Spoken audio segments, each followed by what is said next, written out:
Padang mahsyar terhampar luas, panas garang, tidak ada tempat duduk. Hamparan padang mahsyar waktu itu putih, kata Rasulullah, pasir yang putih, lurus, datar, luasnya tidak seperti tidak ada ujung dan tidak ada tepi. Manusia bingung nak buat apa.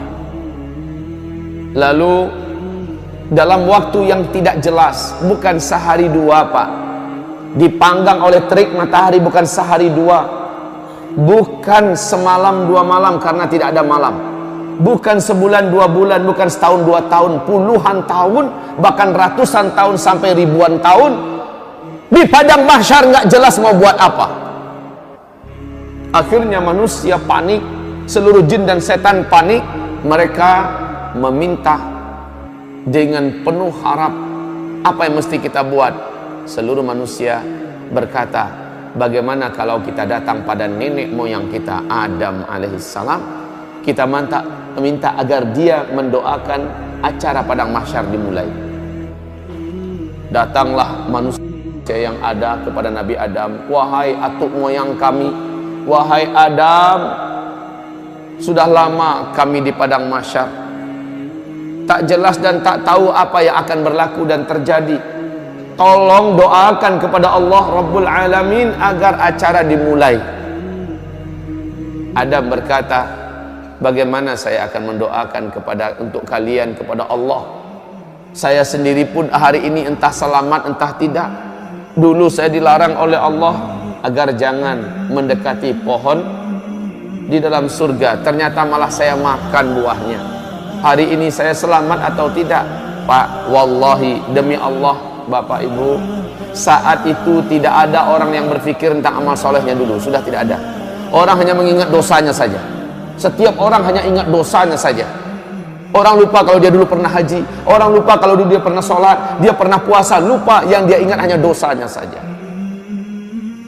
Adam berkata, maaf, saya tidak bisa mengapa-apa, tidak bisa membantu kalian, tidak bisa mendoakan kalian.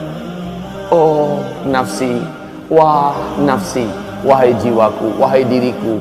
Maksudnya saya ini selamat atau tidak? Wahai diriku, wahai diriku. Pergilah kalian kepada Ibrahim, dia adalah Khalilullah, dia adalah teman Allah, mintakan agar dia yang berdoa kepada Allah. Semoga acara di padang mahsyar dimulai. Manusia pun berbondong-bondong meninggalkan Adam menuju mencari Ibrahim. Saat berjumpa dengan Ibrahim, mereka memohon dengan permohonan yang sama. Sama jawaban Ibrahim. Dulu di dunia saya telah berdusta sebanyak 3 kali. Hari ini saya tak tahu lidah yang telah berdusta ini ketika berdoa Allah dengarkan atau tidak. Jangan-jangan saya pun tidak selamat. Minta maaf, saya tidak bisa membantu kalian apa-apa. Saya tidak bisa. Dia berdusta 3 kali. Pada Rasulullah mengatakan dusta Ibrahim waktu di dunia dulu hak, dusta yang benar. Tetapi Ibrahim menyulitkan, menganggap itu sulit buat dirinya nanti pada hari kiamat. Bagaimana dengan kita yang betul-betul berdusta di atas kebatilan? Sementara Ibrahim berdusta di atas kebenaran, dia rusuh dan gelisah tentang dirinya. Pergilah kalian kepada Musa, dia adalah kalimullah, minta kepadanya. Dialah teman bicara Allah dulu di dunia, agar dia yang berdoa kepada Allah acara ini segera dimulai. Ketika manusia mulai meninggalkan Ibrahim, kata Rasulullah, Ibrahim berkata, wah nafsi, oh diriku, oh diriku. Manusia sampai berjumpa akhirnya dengan Musa setelah pencarian yang lama. Setelah berjumpa, wahai Musa, bla bla bla bla bla. Musa berkata, aku dulu di dunia membunuh orang, hari ini aku selamat atau tidak? Minta maaf, saya tidak bisa membantu kalian, berdoa kepada Allah untuk kalian. Hari ini saya entah selamat entah tidak. Pergilah kalian kepada Isa, dia adalah Ruhullah, orang yang tidak pernah buat salah, orang yang tidak pernah buat dosa. Isa, pergilah kalian kepadanya. Maka manusia pun mencari di mana Isa. Seluruh manusia menyebar mencari di mana Isa.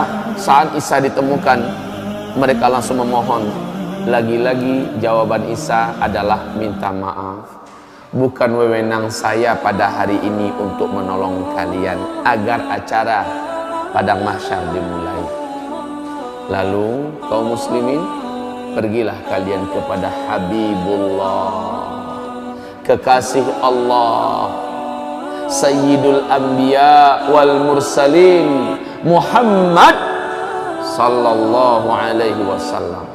Minta kepadanya agar dia berdoa kepada Allah supaya acara dimulai. Manusia pun datang berbondong-bondong ketemu dengan Nabi Muhammad. Mereka memohon. Apa kata Nabi Muhammad? Saya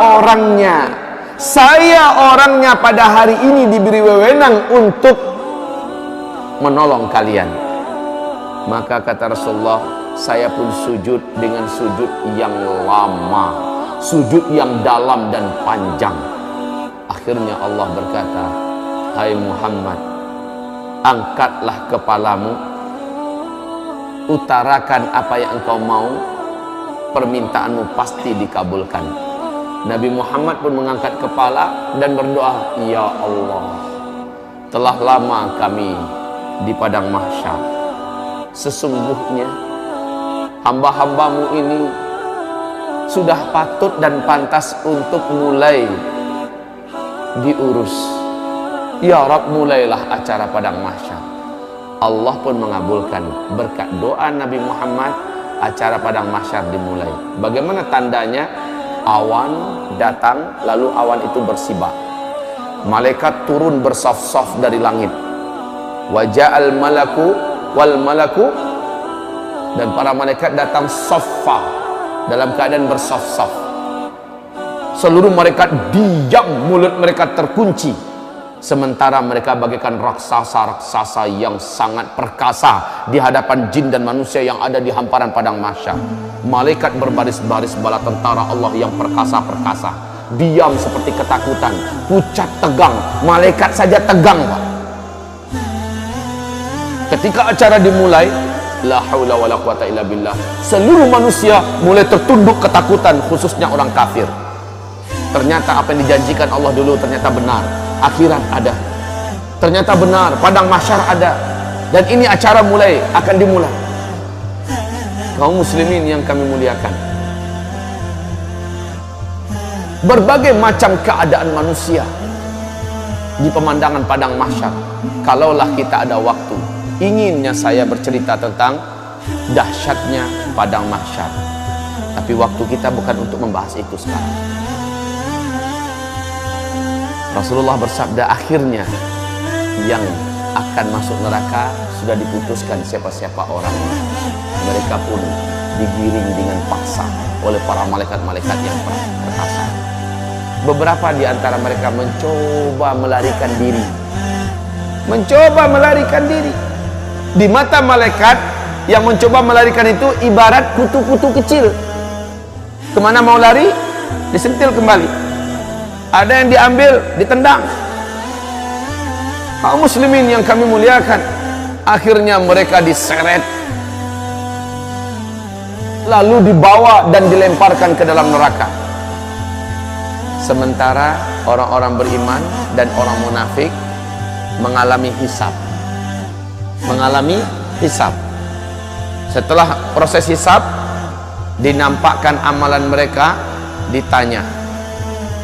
Setelah itu mereka ditimbang amalannya. Setelah itu mereka digiring untuk menuju ke suatu daerah yang maha gelap. Daerah tersebut diawali oleh pintu yang maha besar, bab. Di dalam surah Al-Hadid Allah ceritakan pintu itu di bagian luarnya terang, di bagian dalamnya gelap. Manusia disuruh masuk. Ketika mereka masuk, gelap gulita. Khusus orang yang beriman langsung bercahaya tubuhnya. Ada yang cahaya satu orang sebesar gunung besar cahayanya. Langsung terang benderang. Padahal dia satu orang. Ada yang satu orang hanya sebesar bukit cahayanya. Ada yang satu orang sebesar onta cahayanya. Ada yang satu orang, kata Rasulullah, hanya sebesar tangan ini cahayanya. Ada yang satu orang hanya sebesar jari telunjuk saja cahayanya. Ada yang satu orang sebesar ruas kukunya saja cahayanya. Ibarat lampu yang kecil itu, sebesar itu yang dia punya. Di kegelapan itu dia mengandalkan cahaya yang dia punya. Orang munafik tidak ada bercahaya sedikit pun dalam kegelapan. Orang yang bercahaya dapat berjalan dengan cepat menuju ke titian, menuju ke sirat yang membentang antara padang mahsyar dengan ujung daripada ngangaan neraka jahanam yang menuju ke pintu surga sana. Mereka meniti. Kata Rasulullah, luasnya ngangaan neraka jahanam itu, ngangaan tahu sih? Hah? Lubang. Luasnya kata Rasulullah, seandainya seluruh galaksi yang ada, seluruh apa yang ada di alam semesta dimasukkan ke dalam muat, saking besarnya Pak. Bayangkan jauhnya titian yang harus ditempuh. Sementara di bawahnya, kalau ada yang terjatuh kata Rasulullah, 70 tahun lamanya melayang di apa? Baru nyampe di dasar. 70 tahun lamanya. Kaum muslimin yang kami muliakan, hamparan yang ada tergantung pada amal orang.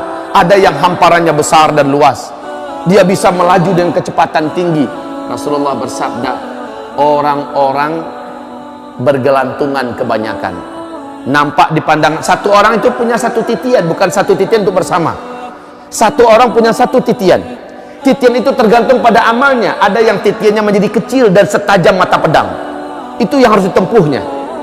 Sementara orang yang macam ini adalah dosanya banyak dulu di dunia dan dia seorang yang beriman kepada Allah.